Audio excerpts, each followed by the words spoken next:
Hello YouTube. It is Burbazooka. How to avoid rashes on the face when wearing a mask for a long time. Cosmetology advice.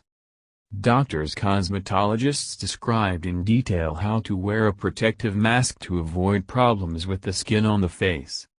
Of course, over the past few months, we are often faced with the fact that more and more patients come to us with rashes associated with prolonged wearing of masks.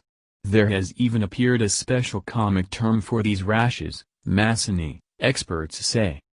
According to them, more often than others, this problem is faced by people who initially have a tendency to rashes, owners of oily, sensitive, with a broken water liquid barrier of the skin.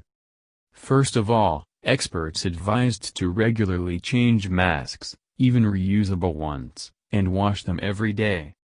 The ideal option is to change the mask every 2 hours, wash your face as well as possible and treat your face both in the morning and in the evening after you have removed the mask, said the experts. It is also better to opt for cotton or silk masks over conventional medical ones. Doctors emphasize that you should not touch your face with unwashed hands and abuse cosmetics. Thank you for your time and attention listening to me. Don't forget to hit the like button and subscribe to our channel. You can also click the bell sign to be informed about new videos. Have a great day.